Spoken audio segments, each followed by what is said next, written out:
Hello and welcome to Maximum Streets, the first talking book about the band. It was written and researched by Michael Sumption, music is by Amanda Thompson and it's read by Nancy McLean.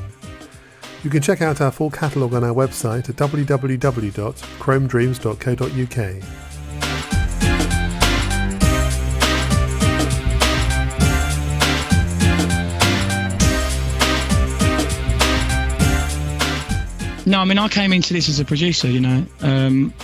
I was producing rappers and then I decided I wanted to do something a bit different. And then that kind of fell away, really, and I just ended up doing it myself. And, I've become what I've become. I think because I didn't get into this for that, in a way, I suppose, I think that's why I get on with it a lot better than most people. The Streets are undoubtedly one of the most original musical voices in British pop to be heard today. They have absorbed the influences of contemporary black American music and injected a new indigenous twist, in the process creating a singular, distinctive, eloquent, inspiring and poetic style that steals from a rich heritage but still manages to sound utterly vital, life-affirming and original. Put simply, there is no other practitioner of modern music that sounds quite like Mike Skinner. He is an oddity, an anomaly, a totemic figure who makes records with lacerating humour, biting self-awareness, keen intelligence and unbearable pathos. Meshing together a razor-sharp wit and inadvertent social commentary in rhymes over the vibrant sounds of two-step, garage, reggae and club music, Skinner manages to hit a nerve amongst his audience and send reviewers into a state of apoplexy. The beat of the Streets is gritty, funky, funny and irrepressible. There is nothing around to compare with this defiant, individual, groundbreaking sound. Though musically steeped in the sounds of hip-hop and garage, it's not easy to define it as either. It is a parallel universe, with jerky, unfamiliar beats and a unique rhyming style that is more spoken word than rapping. It is evolving into a British rap sound, but actually transcends such ghettoised and restricting pigeonholes. The vision, intensity, observation and poetry of his songs actually put him in a league of his own, conjuring a superior form of modern pop that harks back to earlier social commentators and ironists, as well as pushing things forward in the words of the song. There is nothing routine, cynical or contrived about his music. It exists because he has to make it this way. An intoxicating mix of styles has been thrown into the Streets sampler for processing and rearrangement. When juxtaposed with his off-the-wall, natural-as-they-come vocal delivery, the results are mesmerising, hypnotic and evanescent. It's not quite hip-hop, not quite MCing, and not quite slam poetry, but somewhere in between. He's creative, engaged, enlightened, and writes with a degree of insight that is amusing, heart-wrenching, humbling and potent. There is as much melancholy, tragedy and heartbreak here as there is slapstick, comedy and teen bravado. This genuine visionary's skittering UK garage beats and Cockney-accented rhymes about geezers, pub fights, PlayStations, gambling and romantic disillusion have been hailed as poignant snapshots of British youth culture. Whereas many contemporary artists deal in either designer angst or ridiculous celebrity moaning, Skinner actually tells it like it is. The raw material of his work is the everyday, the easily recognisable, the prosaic, which he turns into gold nuggets of homespun wisdom and art. Though other Brit rap acts such as Roots Manuva and Ms Dynamite have courted stateside audiences, Skinner has led a new group of artists, including Dizzy Rascal, Ty and Wiley, who are making a scene in the US. While much pop, hip-hop in particular, aims for authenticity but descends into cartoonish posturing, Skinner is real life's real deal, an artist who knows that, if rendered with sincerity, even mundane experiences can inspire very powerful music. Given that these songs are born of experience, describing the Streets' oeuvre as comic or larger than life might seem flippant, but anyone can see that Skinner is able to filter the realities of ordinary British youth through the perspective of a keen, clued-up, arch, intelligent observer. It's because he has experienced most of these things firsthand that he's able to infuse his music with such overwhelming candour, realism and recognition. His effortless empathy with these characters and situations has given him the ability to discover new twists, new angles. More important than his influences and inspirations is how the Streets' music feels, soulfully, honestly delivered, reaching past mere sentimentality to the sentiment itself. Skinner's work is one of the 21st century's greatest creations, as much about establishing codes and parameters and ideas according to which he'll operate, as it is about making brilliant, idiosyncratic music. This music demands more than idle amusement. It demands commitment on the part of the listener. Skinner's most dependable qualities, wide boy vocals and a pop-smart knack for finely detailed narrative and hooks, provide the key to the Streets' appeal. Infectious, breezy, melancholy, these states all inform his best work and give it an immense depth and authority. There is an emotional catharsis at the heart of these songs, as if Skinner has to get them out of his system, onto paper and then onto vinyl as urgently as he can. Soulful, sweeping, incandescent, butt-shaking and heartwarming, the music on these albums provides a fitting release for the lagered up, the pill-happy, the outsider and the confused. It is distinctly British throughout, from the thick accent to the slang employed to the types of beats used to convey his message. Much of the stateside hype surrounding Skinner has tended to focus on a spiritual connection with their own streetwise white rap star Eminem. But while the latter exaggerates to obscene, borderline offensive degrees and unleashes vitriol in a constant stream of invective, Skinner builds his lyrics around situations immediately familiar to his fans. Whether it be breaking up with a girl, partying with friends, having cash stolen from the house, or returning videos late to the video shop, such contexts are accessible and drawn from lives that are recognisably real. The Streets are out on their own in the contemporary musical climate, consistently recording music that challenges, invigorates and moves in equal measure. British youngsters, obsessed with hip-hop now, have a truly authentic, homegrown voice they can call their own. Bursting with invention, fizzing with energy, radiating wit and warmth, this music is undeniably special, undiluted and innovative. Tunes like Stay Positive and Dry Your Eyes are among the most compelling songs of recent times and will surely end up as timeless classics in the future. Mike Skinner has achieved the remarkable feat of creating a niche in today's scene without lazy repetition, pilfering or artistic compromise. This charming, gifted, headstrong and clever young man has the world at his feet and can only get better and better with each new release. He is the poet of the garage generation, a proletarian seer, a wise, cheeky and articulate spokesman. Most important of all, he is a genuinely radical artist and one of the new century's most distinctive innovators. No one else makes music that chronicles the humdrum of everyday life with such deftness of touch and swagger. He provides a crucial link between the films of Mike Leigh and Ken Loach and the aural racket generated by Dizzy Rascal. Poetic naturalism never sounded so earthy, urgent and sophisticated.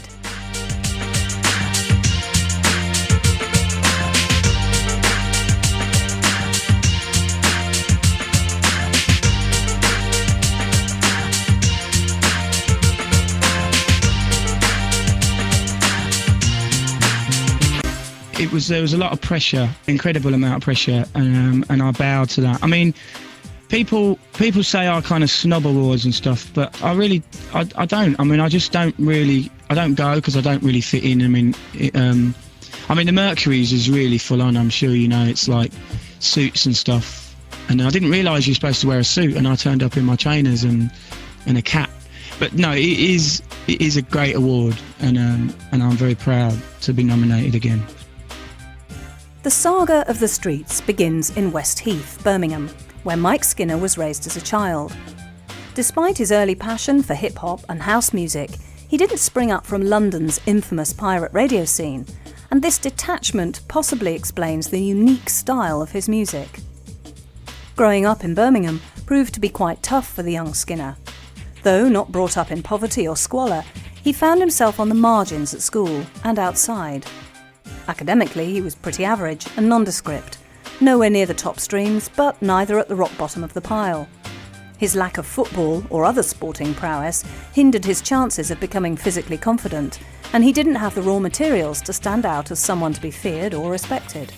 He wasn't an outstanding scholar, athlete or freak, just someone quite normal who didn't particularly fit in with any clique or set of people. His family were decent, honest, ordinary working people who were always in employment. His parents were stable, supportive, hard-working and did their best for their children. They lived in a modest house in an area which could not be described as deprived. Birmingham, however, was hardly a thriving city of opportunity, ambition, imagination or glamour. At an early age, though, he attained an ear for music and developed a curiosity. However, this was outside of school, as music was never made attractive to him as an academic option. He saw it as too crusty, archaic and irrelevant, so from the age of 5, he began fiddling around with keyboards at home and played with tape recorders and guitars. At the tender age of 7, he discovered music as a passion by listening to his elder brother's hip-hop records. 2 groups stood out for him, Run DMC and the Beastie Boys. Both outfits turned Skinner's head with their cheeky, playful funkiness, sample sorcery, hard-hitting commentary and emotional delivery. His brother had a collection of Run DMC tapes that he would listen to obsessively over and over again. Amazingly, not to mention precociously, Skinner would tape the intros from Run DMC songs up to the point of the first vocal, onto another tape, and then record them over and over, in effect reproducing a loop effect. Then he delivered his own raps over the instrumental looped backing tracks and record that back into another cassette recorder. This primitive recording technique got him started and thinking about the whole process of putting music together in a creative way. Freed from the orthodoxies of formal music education, he realised that he had an affinity for sound manipulation and arrangement. All of this creativity was done in relative seclusion and obscurity, for Birmingham wasn't the sort of place that encouraged artistic expression. He didn't have a hard, wretched childhood, just one in which following your dreams on an artistic level was frowned upon or easily maligned. The prevailing attitude was that art was self-indulgent and narcissistic, feminine even. Skinner was very much part of the so-called bar-at-home boredom class, people who were lacking in ambition or intensity or culture, but his creative powers were already firing him up to seek something different and better. Skinner's early efforts were typically in thrall to the intimidating American rap heavyweights of the time, the likes of De La Soul, the Beastie Boys, Redman, Ice Cube, DJ Premier and Gang Starr, and the Wu-Tang Clan. He listened, absorbed it all, and honed his craft, trying to replicate the effects and sounds they achieved. His early rapping style was certainly also in the American vein. At this point, he hadn't even considered that a white kid from Birmingham might want to rap in his own homegrown patois. Even at the age of 9, Skinner knew that he needed to make music when he became an adult and was possessed by a burning, passionate zeal. His discovery of the Wu-Tang Clan at the age of 17 was a life-changing moment. He realised what he wanted to do with his life, knowing that his music had to be more than just mucking about in his garage or his parents' spare room. This was for real. His fascination with the pioneering hip-hop posse's dark musical beds, kung fu fixations, and lyrical delivery focused his attention on hip-hop. Musically, Skinner embraced the innovative club sounds of house and jungle, which taught him about dynamics, groove, and repetition. Along with booming hip-hop, these strands were circulating through his consciousness and coming together as a fluid, compact, organic whole in his mind. His first tracks were recorded at the age of 15, which he sent out to record labels, but got no positive feedback. In Birmingham, while living with his mum, he would do all manner of dead-end jobs in fast food places, whilst working diligently at home on his tracks. The initial indifference to his music served only to spur him on and focus his energies on proving everyone wrong. He moved to North London and maintained his impressive production rate, but would ultimately miss out on the initial garage boom in Britain when he moved to Australia to DJ and be with a girlfriend who dumped him. However, not being right in the centre of this new wave of music making would ultimately serve him well.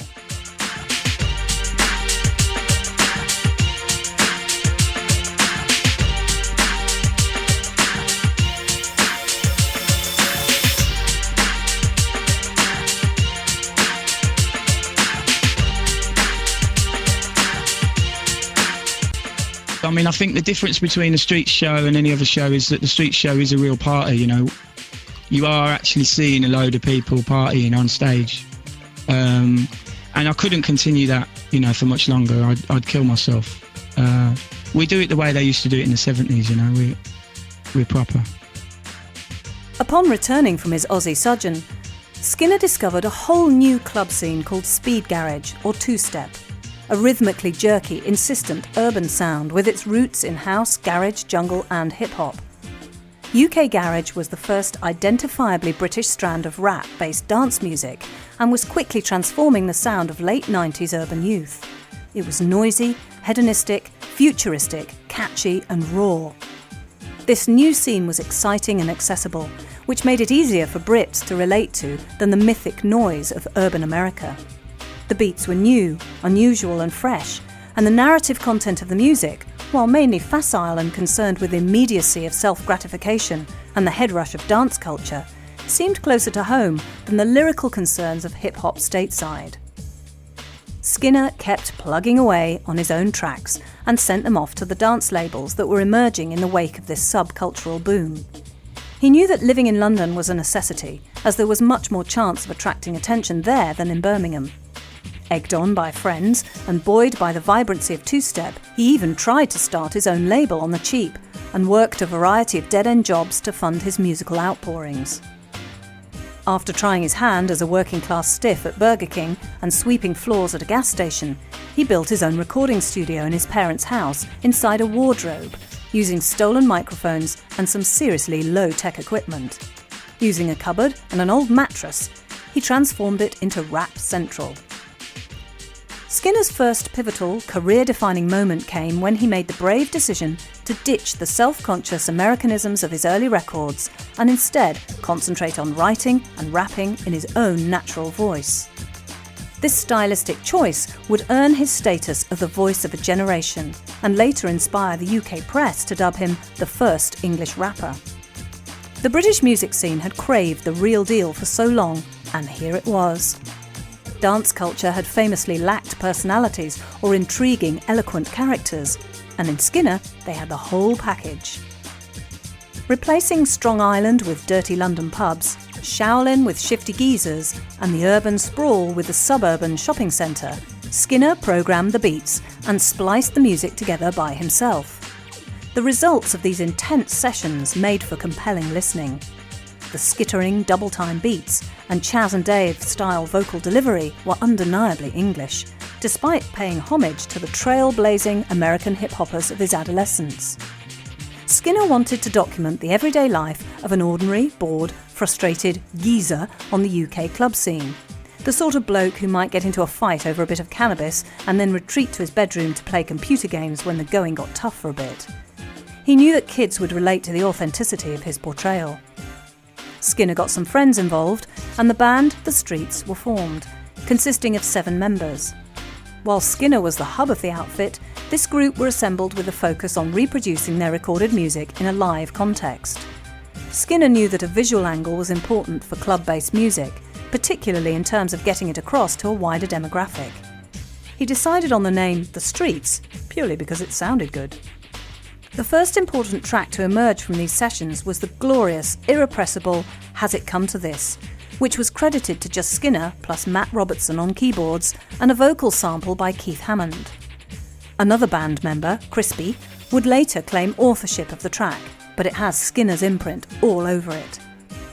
Although he would claim that it isn't a club track as such, the colossal, hard-partying rhyme bubbles effortlessly along on a furious, insistent two-step beat and a smooth-as-silk keyboard flourish.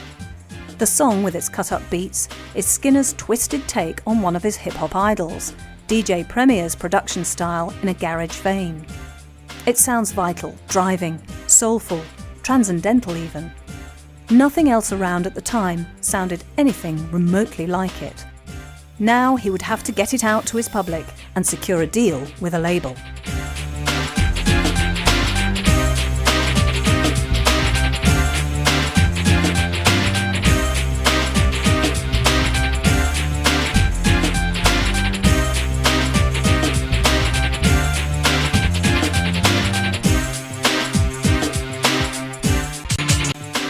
Yeah, I mean, as I say, I don't really get the feedback because I stay in my house and make new songs. So it all kind of comes through, you know, my management and stuff. Has It Come to This was pressed up on 200 white label vinyl copies and soon circulated amongst the dance cognoscenti in London's club culture and record shop community.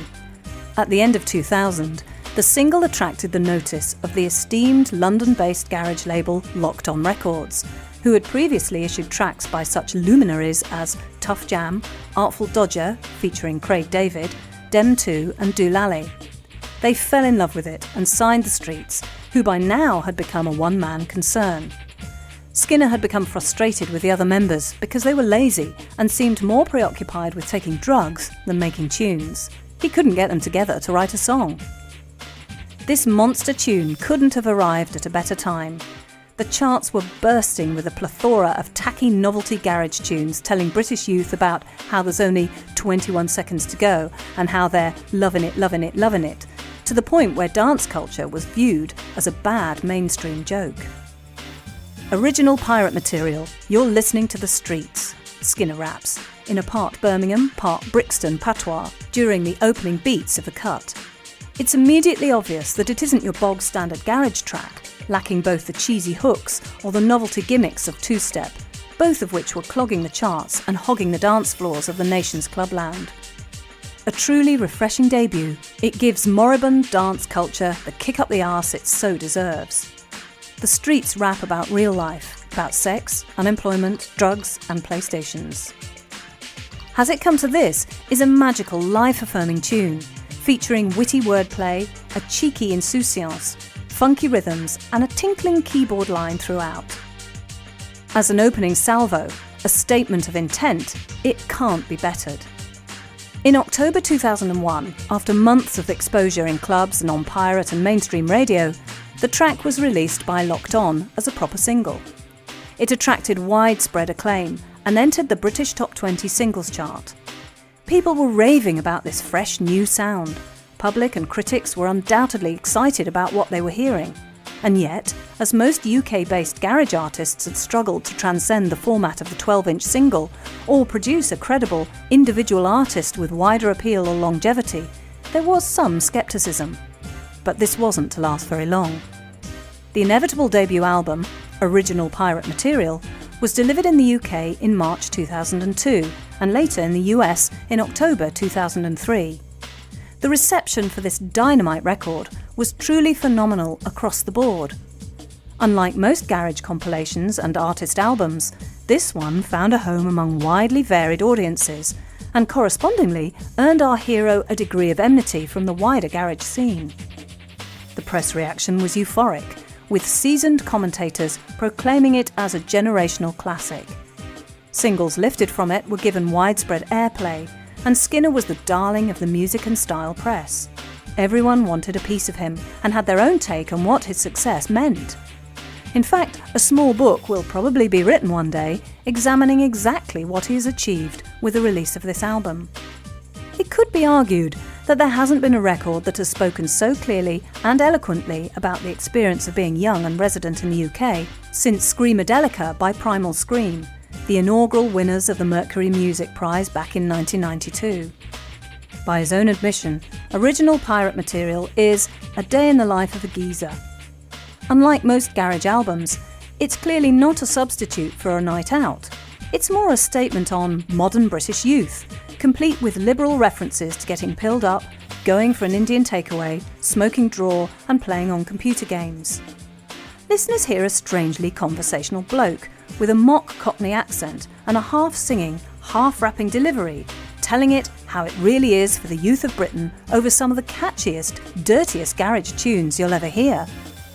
He sounds half clued up and half clueless, wherein lies the appeal of this impish character. In sharp contrast to his peers on the garage scene, he has a happy knack of proper song composition and doesn't ever rely on the lowest common denominator of sloganeering or shock tactic. He's far too intelligent, sharp and clever for any of that. His native delivery is tremendously refreshing and draws the listener in immediately. You won't hear any American rappers hectoring their audience with lines like, "I wholeheartedly agree with your viewpoint," for instance.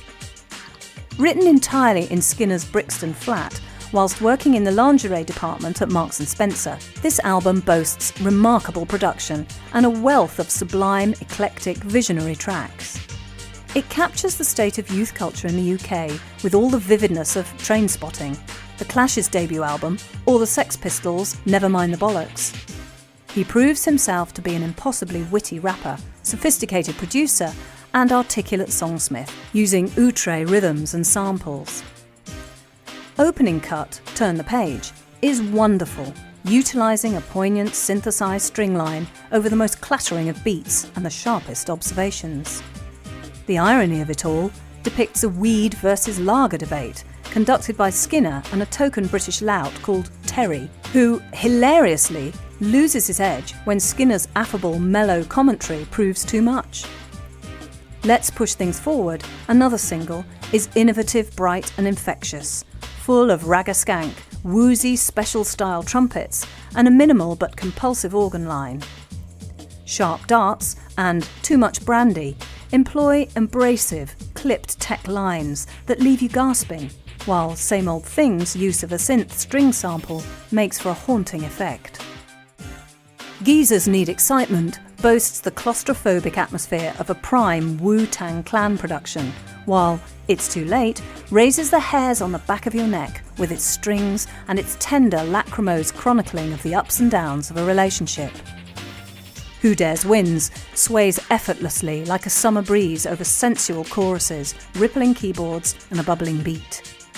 Meanwhile, Weak Become Heroes, detailing Skinner's first experience of taking E, is the most poignant, sincere song about ecstasy, dance and drug culture since Sorted for Ease and Whiz. Too Much Brandy, directly inspired by Eminem's The Real Slim Shady, is a mean, scary look at the shenanigans Skinner and his posse get up to when they go out on the town together. This Dr. Dre-influenced collision of fat beats, bass lines and sing-along chorus nails the spot every time. Overflowing with street slang delivered in a thick brogue, this album relies on a decidedly British sensibility and aesthetic that puts him in tandem with the likes of Parklife, Era Blur, Madness, The Jam, The Specials and such like. At one point he claims that "my crew laughs at your rhubarb and custard verses." Elsewhere, such Skinnerisms as "Let's Have It," "Chase Brown" and "Show Him You're a Man" football fan style litter these deftly constructed pieces of music. Surely the most affecting thing on the whole album, though, is the swooning finale, Stay Positive, which brings tears to the eyes on each listen. This is pure, proper adult pop music, deploying swirling strings, the bluntest hip-hop beat since DJ Shadow's work on Uncle's Lonely Soul, and a remarkable lead vocal that alternates between his trademark Brixton by Birmingham twang and a Bernard Sumner-like gasp. The effect is entrancing, goosebump-inducing, and leaves the listener stunned, in awe. Imploring the victims of an uncaring and selfish society to just try and stay positive amidst all the crap that comes their way, Skinner delivers his most exquisite, tremulous moment right at the end, leaving you wanting more. This astonishing debut album is a satisfying, at times disturbing, collection of dark, poetic observations, set to a sympathetic and wholly appropriate minimalist click track of sampled beats, sparse orchestration, and vicious stabbing synth lines. It swaggers through the minutiae of contemporary life as experienced by your average Joe on the street. In 40 minutes of intensity, Skinner documents all the painfully accurate details of life under Blair's project. He delves into a murky universe of beer, mushrooms, chip shop fights, shagging birds, and microwave meals. There's no condescension, no sense that any of this is beyond our narrator's genuine real-life experience. The poetic humour, articulate sentiment, razor-sharp comedy, and relentless bleakness that pervade this work makes Skinner a thrilling artist, a true maverick, and obviously someone who operates on a totally different level of sophistication, self-awareness, and invention to his peers on the garage scene. In some respects, the label garage is actually meaningless here, or at least does him a grave disservice. Such is the dazzling brilliance of his talent. With this album, he acknowledges that beer-fueled morons still roam freely across the streets of Britain on a Saturday night, seeking an escape from their tedious factory fodder lives. He presents this view without superiority or sneering. In fact, he repeatedly mulls over the regret of repeated cycles of self-destructive and antisocial behaviour himself, deftly acknowledging the irony in the perception of the laid-back, thoughtful spliff merchant as an affront to society and law and order, and the testosterone and lager-fueled nightclub monkey as the affable scamp imbued with high spirits and meaning no harm. Indeed, amongst the bittersweet inner-city anecdotes of drugs, violence, PlayStations, trips to the garages and clubbing, Skinner's best punches are thrown when he's at his most sensitive and vulnerable. This album is a sharply observed and tragicomic view of an element of society all too often maligned and ignored, with numerous beautiful moments littered throughout. British club music had found a true figurehead and poet to look up to and claim as its own.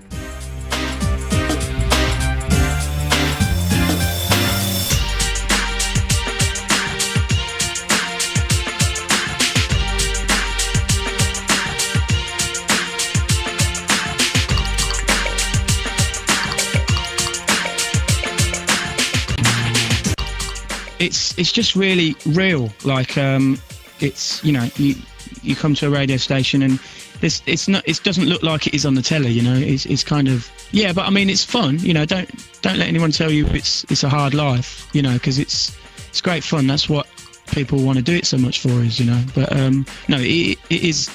You have to put a lot into it, you know, to get that out. The Streets were the name on everybody's lips in 2002. Attracting gushing reviews from across the music media and even the tabloid and broadsheet press. There really seemed to be no stopping Mike Skinner. He appeared on the front cover of the NME in November 2002, standing in a shopping trolley, and released Don't Mug Yourself as a single. He was even able to tour the world with his band, winning favour in Europe, Southeast Asia, and most notably in the US, where he became the first UK rapper to make any kind of serious impact. Whilst finishing a US tour, he was even courted by film studios, keen to cast him in a modern youth culture flick, sort of contemporary quadrophenia. Offers came flooding in, but he maintained that he cannot act and has no desire to make films. Skinner was nominated for the 2002 Mercury Music Prize and was quickly installed as a hot favourite. Although he lost out to Ms. Dynamite, he received the tacit backing from the head of the Mercury voting panel, Professor Simon Frith. The latter said, "The critics' favourite, the industry's favourite and the bookies' favourite.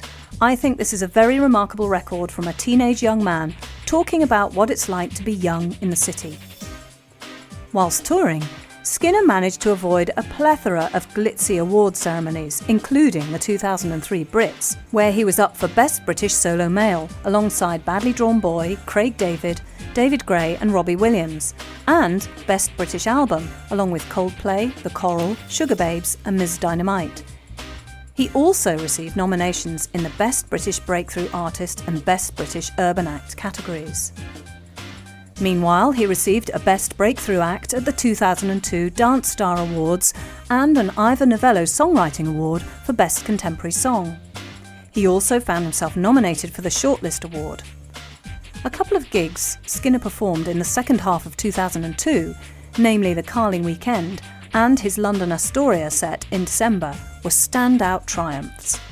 He also found time to court controversy by slagging off Radiohead in a New York Times interview in October 2003. He dismissed their enigmatic lyrics as just a pose and an excuse for having nothing to say.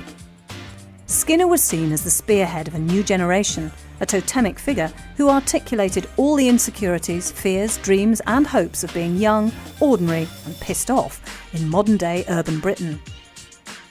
Theses were probably being assembled to pinpoint his position in the scheme of things, his iconic status in Blairite pop culture. Here was a visionary, clued-up young man playing with the rules of pop music, breaking down barriers and establishing a wholly distinct, unique, idiosyncratic new style based on a popular genre of dance music, but actually layering it with copious amounts of depth, insight, profundity, wit, observation and emotion.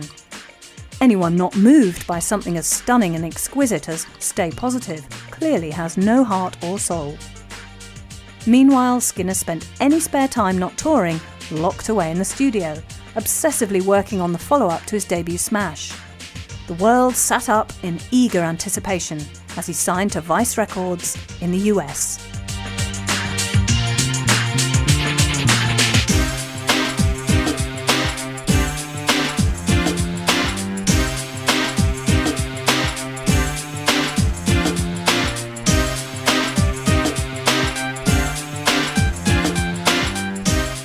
Well, it was a couple of years ago, really, I started that beat. And it's on a sample CD. You buy sample CDs and you pay for the copyright. You pay a lot of money for the CD. Yesterday I was entertaining the possibility that perhaps the sample CD might have nicked it off him, which we would still be libelous for. But I mean, it doesn't really bother me, really. I've had other successful songs, so even if I lose all the royalties from Dry Your Eyes, I don't really care, really. In April 2004, Mike Skinner returned to the fray by issuing the new single, Fit But You Know It, the first fruit of the recording sessions for his new album.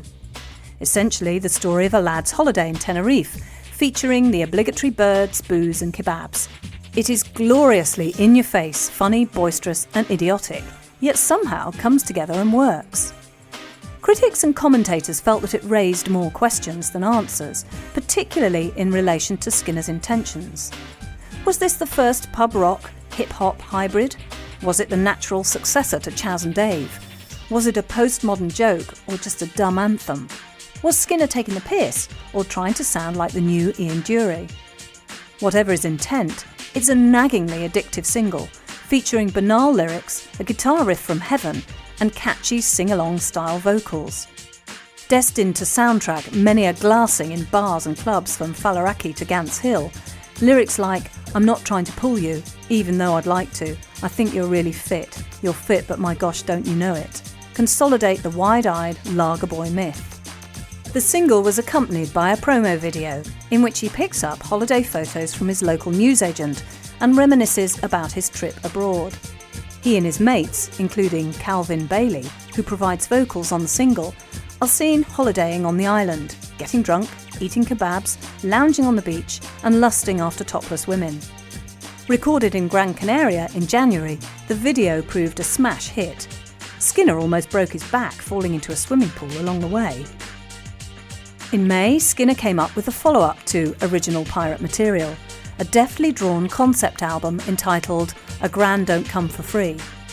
Recorded in his bedroom studio, but with better microphones this time, this remarkable fluid piece of work is a collection of songs linked together by plots and subplots, reflecting the typical life of a normal young Briton.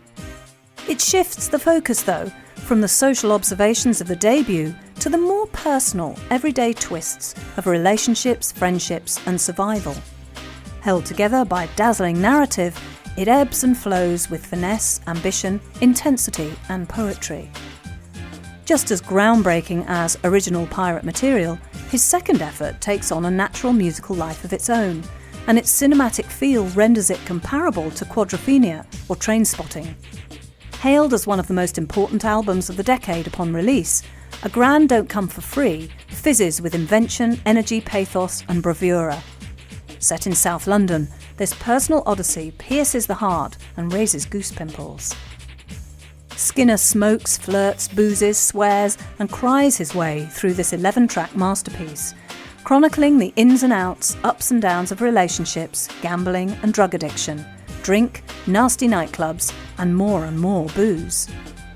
Whereas the debut provides massive beats and immediate radio-friendly singles, this record strips everything back and leaves room for the words to come to the fore.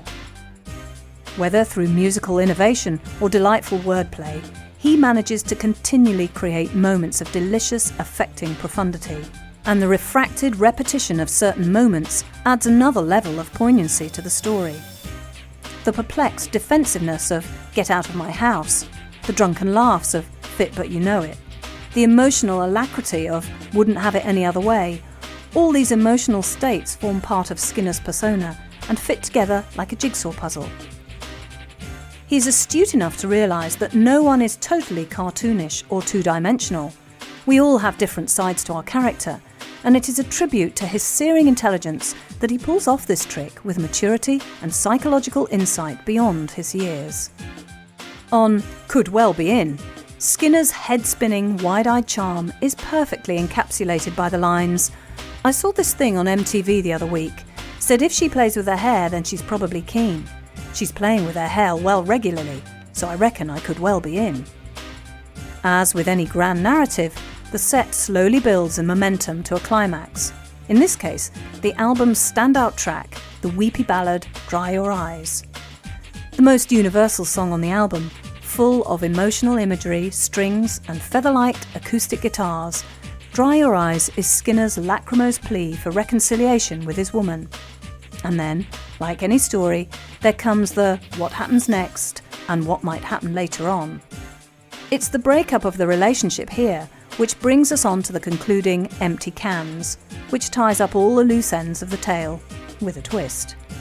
Skinner is at first defeated by his own shortcomings, but then redeemed by the love of a friend and some good luck. As shimmering strings and piano return to pile on more pathos, the effect is to alter the whole atmosphere of the record, injecting more positivity and optimism. Like the album as a whole, it is flawed and a bit heavy-handed, but it leaves the listener in an exalted state. Originally, it featured Coldplay's Chris Martin on backing vocals, but this version was shelved. Bizarre, eccentric, brave, and fiercely inventive, A Grand Don't Come for Free is a sublime piece of work, a landmark for modern British pop. It joins the dots between Serge Gainsborough's song cycle Histoire de Mélodie Nelson, Massive Attack's Blue Lines, and The Who's Quadrophenia, and yet maps out a territory all of its own. The album was rightly praised all over the place, from the music magazines through to the mainstream press. The Streets were back in the upper echelons of contemporary music and regarded as Britain's brightest hope for years.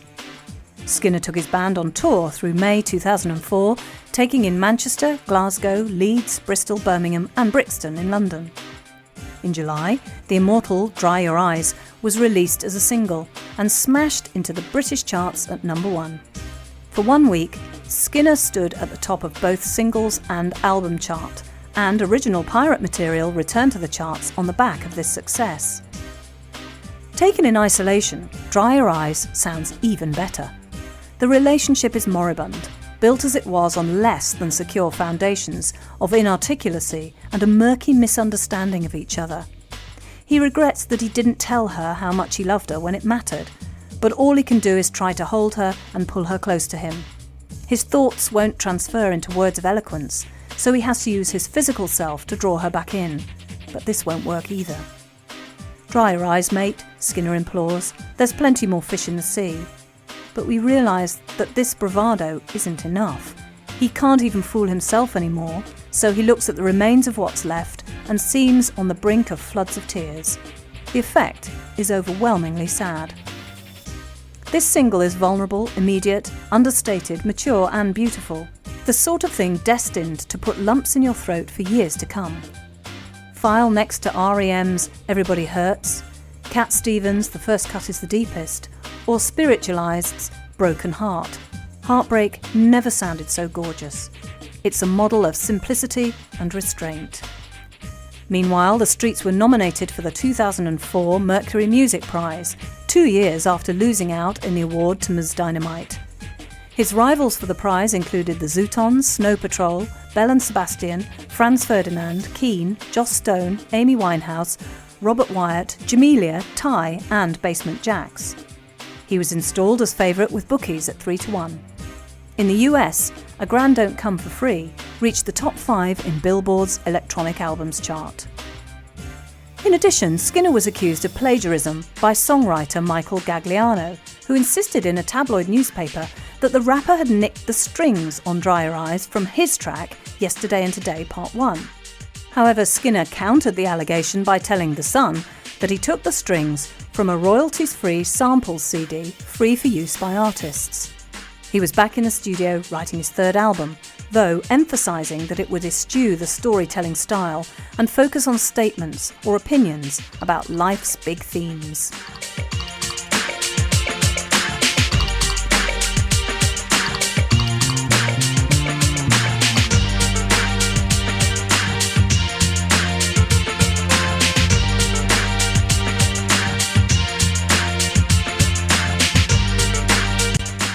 I was actually going to use my dog, but the director went really mad, going, no, you got to have a trained dog.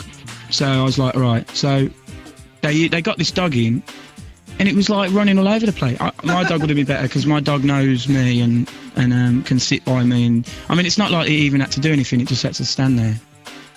Mike Skinner is a fascinating figure, an amalgam of competing ideas and personality traits, a larger-than-life character who evades easy categorisation.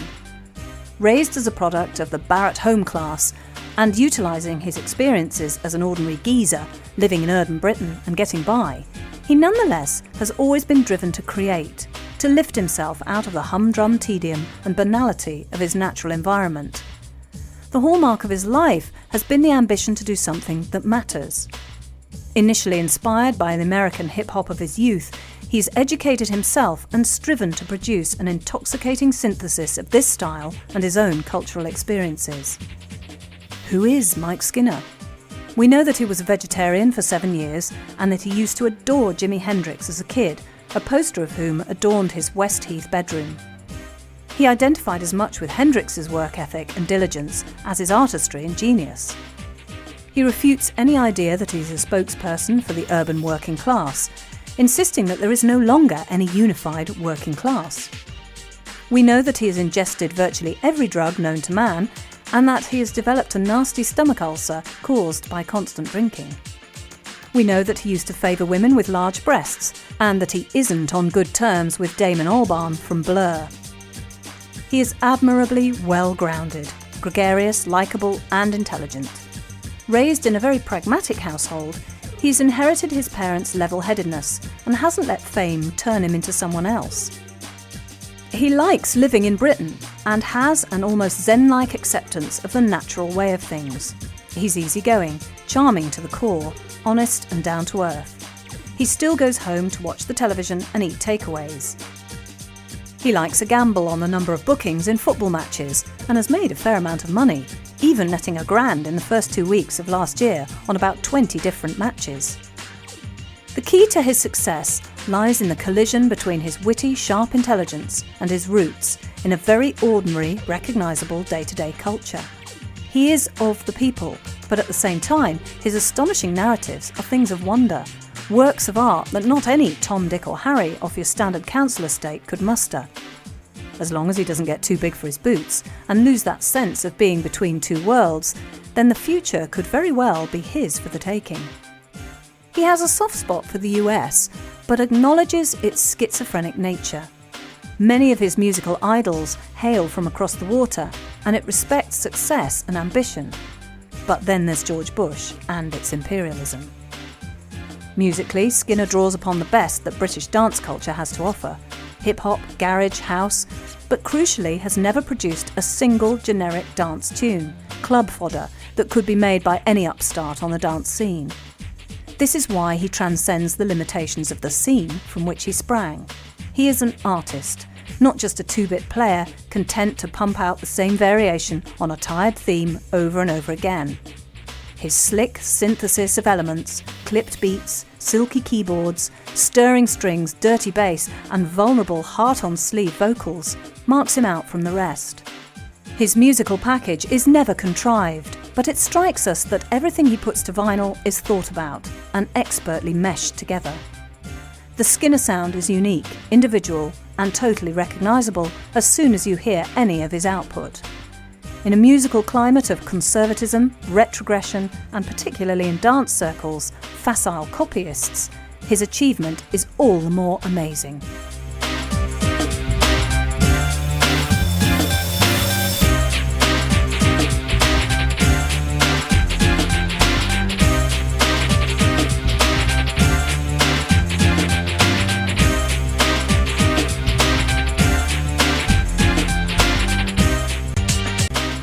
My niece heard it and she said she cried when she heard it. So that, yeah, but no, you can never tell really. I mean, we actually thought Don't Hug Yourself was going to be pretty big, but it kind of wasn't.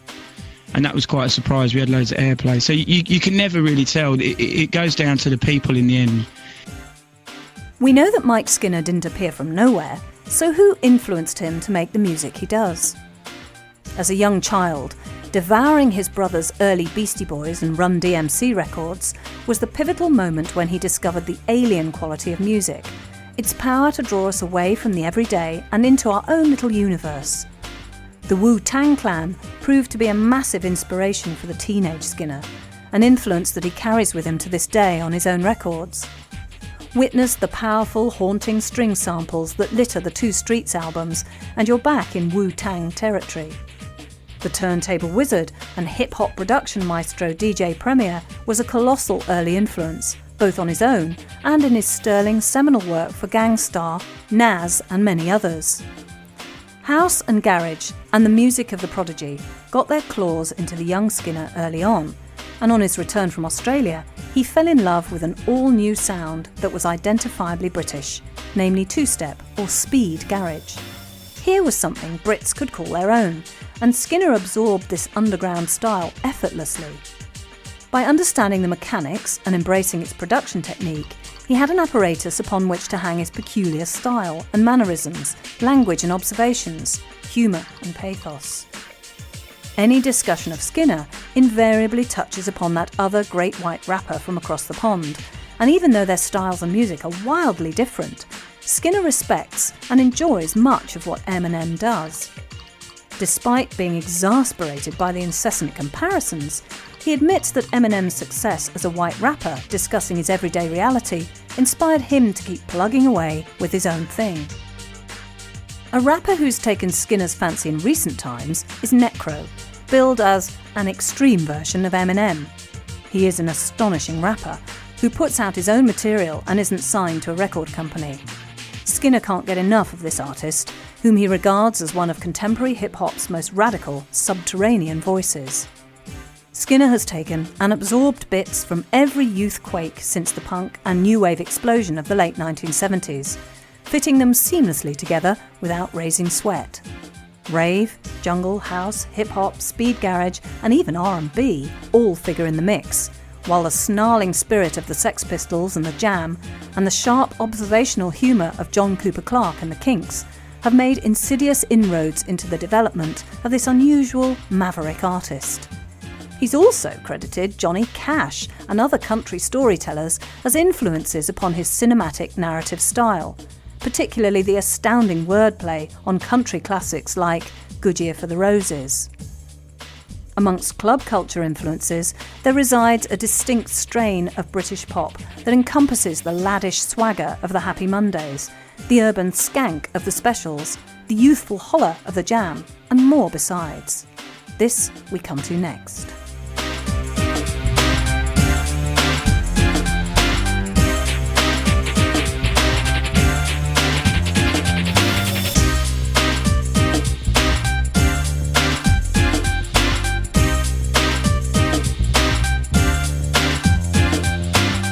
You know, I rearrange a lot of things so that ex-girlfriends and mates don't get really offended, because it becomes a big story in the tabloids and stuff. I mean, I would say it's probably the culmination of a couple of different breakups. We know that Mike Skinner is a colossus in contemporary music, but where does he stand in the grand scheme of things?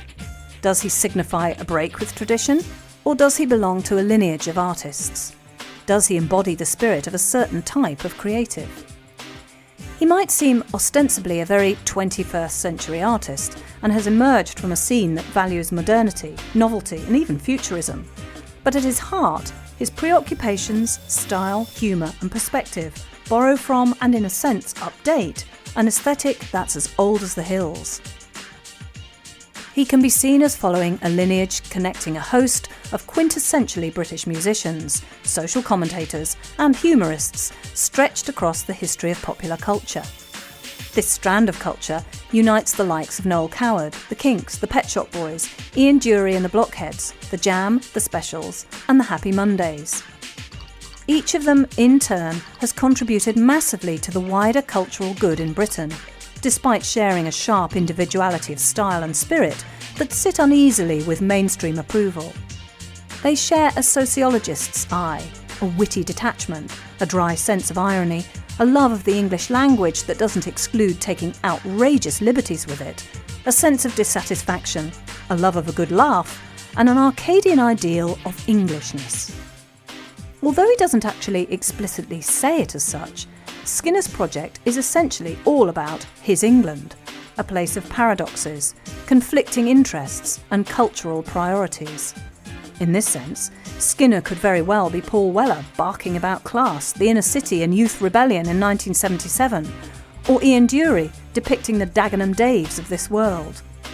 Ray Davies of the Kinks was penning subtle, ambivalent but ultimately warm portraits of the common Englishman in the early 1960s. Noel Coward's sly love of irony would have endeared him to young Skinner, and the Pet Shop Boys have long been chroniclers of the suburban ennui of Middle Britain and the facile veneer of youth. The Specials were a multiracial outfit from the Midlands in the late 70s and early 80s who wrote impressively about inner-city youth and political conflict, but also the deadening mediocrity of Saturday night's clubbing and Sundays coming down. The Mondays were on the surface a riot of barely controllable hedonism, but even they were also poets and social diarists of a certain type of English hinterland. Shaun Ryder's lyrics combine Dylan-esque whimsy and doggerel with a love of the language that borders on lunacy. His characters, Mad Cyril, Dennis and Lois, for example, are prototypes of Skinner's chavs, that is, naughty's proles. Skinner's vision of Britain, and in particular England, is part bleak and cynical, but part celebratory at the same time. So through his music we have this tension of ambivalence that never resolves itself. Is he taking the piss? Is he sending these people and situations up for ridicule? Or is he revelling in it? Does it matter? As with the aforementioned precedents, we can see a genuine affection behind the laddish satire and the alienation. His place in the pantheon of great British humorists and social critics is assured.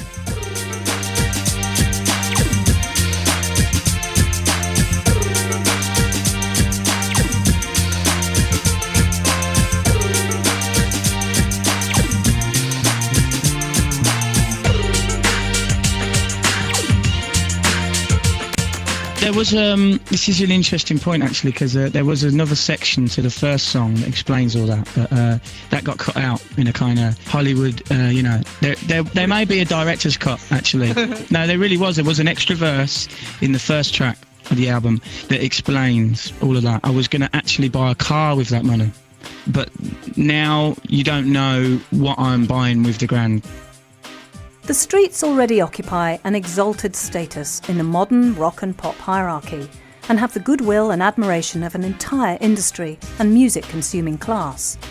At the moment, with a #1 album and single under their belt this year alone, they are very much the group of the moment. There seems no stopping them on the domestic front, and the States have even been more receptive than to any previous UK dance or rap-based act. Crucially, Mike Skinner has already set about writing his follow-up to A Grand Don't Come for Free, well aware that creative stasis is the enemy of progression and longevity. Rolling Stone named his debut the debut album of the year, and numerous magazines have proclaimed him to be the hottest thing in music right now. His compelling narratives reveal a sharp eye for detail and the insight of a documentary maker or diarist. According to Mojo magazine, he is one of the most compelling voices in British pop culture, whilst the Sunday Telegraph call him quite possibly the wittiest, wisest, most authentic street poet of his generation, who captures so well what it's like to be young, poor and ordinary in Britain now. His distinctive offbeat songs are constructed from autobiographical observations, some deadpan, others almost slapstick, that have more in common with hip-hop's first-person narratives than club music's purposeful sense of anonymity. His finely honed sense of location has a nearly hypnotic effect, and his humour is often simple and crude, but also sometimes complex and subtle.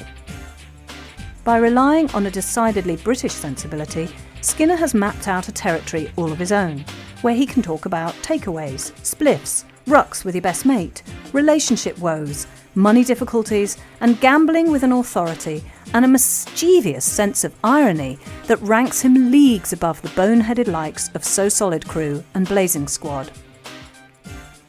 The big issue is, will Skinner consolidate his status as the seer of a new British generation, Or will he attempt what so many others have tried and spectacularly failed at, namely conquer the US? And if the latter, is it possible for something so peculiar and distinctive to make the great leap forward stateside without inevitably diluting the message and compromising? Despite a certain amount of admiration for the US attitude towards success, and despite his influence on a new group of artists, Dizzy Rascal, Wiley and Ty, who are making a dent in the American scene, Skinner is aware that his approach to making music, his aesthetic, isn't best suited to courting the mainstream vote, and you can multiply that 100 times for an American mainstream. While anyone can appreciate and relate to the human dilemmas in some of his stories, the inherent beauty of much of his work lies in his British-specific references, his flirting with the boundaries of the British sensibility. You don't have to be British to enjoy his music, but it is necessary in order to appreciate the sheer depth, the in-jokes, the playfulness, the wordplay, the cultural savvy at work. So, long may the streets reign. Let's hope that he doesn't sell his audience short, that he continues making idiosyncratic, emotional, amusing, heartbreaking music that subverts the musical form in which he operates and sets new standards for British pop. He is a true original.